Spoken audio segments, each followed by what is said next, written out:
Back here on CBS Sports HQ, it's the news that most of us were anticipating at some point during the season. Jaxson Dart is going to get the start this week for the Giants when they take on the 3-0 LA Chargers. That's the latest from our insider Jonathan Jones.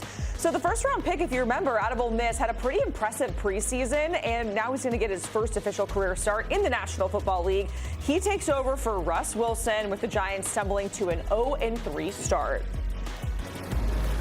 All right, welcome back. I'm Jacqueline D'Agostino with Tiffany Blackman and our NFL analyst, Douzable, joining us. There's a lot of different ways we can go with this conversation because prior to the season starting, when Russ was named the starter, we kept saying, okay, maybe week 5, right? Like, yeah. that's probably the best option for them because the strength of schedule is the toughest in the NFL. Is this the right time, week 4 against the Chargers when they're sitting there at 0-3? I stated this yesterday, Jacqueline, that it is time, right? When you see what Russell Wilson did in the first 3 weeks, just week 1 he really struggled, week 2 looked good, but now we know that's probably a byproduct of how bad the Cowboys secondary is. You go to last night's game or this past weekend's game, and in the red zone, 4 opportunities from the 4-yard line. You cannot throw the ball into the tunnel 3 out of those 4 times. Like, you have to give somebody an opportunity. And to me, I think that probably was the last straw.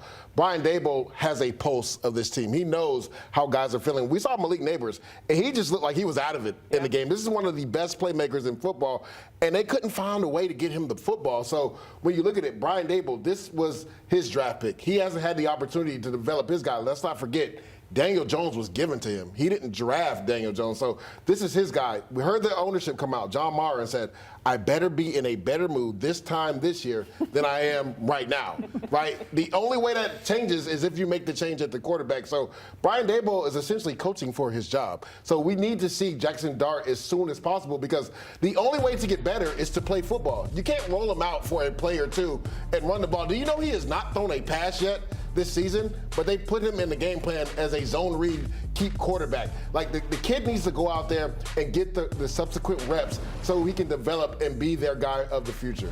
So we're talking about this change because we are talking about Russell Wilson in the terms of like, what have you done for me lately? And obviously for the Giants, they felt like it hadn't been good enough, so they go on to Jaxson Dart. But when you look at Russ, what he's done over the course of his career, right? 9-time Pro Bowler, Super Bowl champion. Correct. Is he a Hall of Famer? It's always debated. Will he end up there? It is debated, right, Tiff? I'm going to say he's not one. When you look at it, you talked about 9-time Pro Bowler, and I believe it's 10 because last year he got it as an alternate. 2 out of the 10 times he was an alternate. Only 1 second-team All-Pro. And yes, he's a Super Bowl champ, but he should be a 2-time Super Bowl champ.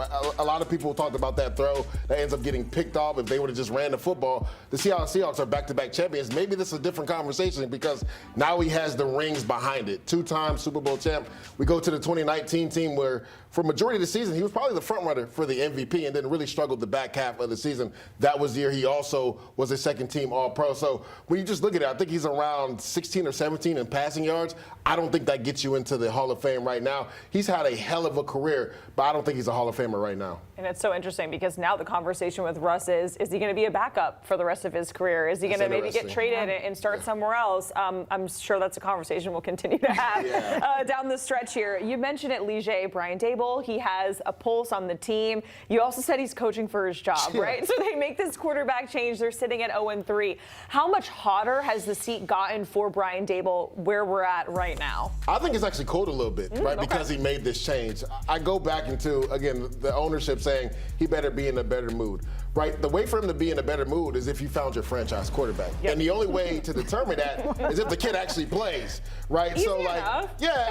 Easy enough, right? But the thing is, like, if you're Brian Daboll, that is probably what's going to save your job. Even if the Giants don't go to the playoffs, if Jaxson Dart shows development and he looks like an adequate quarterback that can be the future franchise, ownership may give Brian Daboll and his staff another year to develop the guy, right? We've seen multiple times where guys were coaching for their job and they draft the guy in the first round and then they lose their job the next year, right?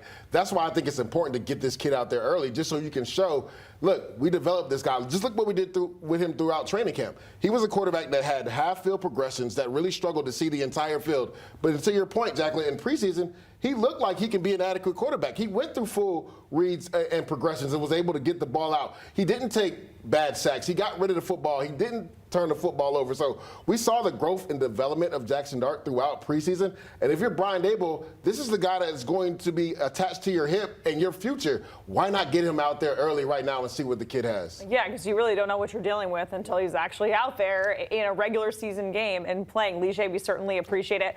More to come from Lige in just a moment. We have a lot more to discuss in the National Football League. But in the meantime, we mentioned it, this Giants schedule, it is the toughest strength of schedule in the NFL. They are 0-3 through 3 games. Next up, week 4, that is the Chargers, where Jaxson Dart is going to get the nod at QB1.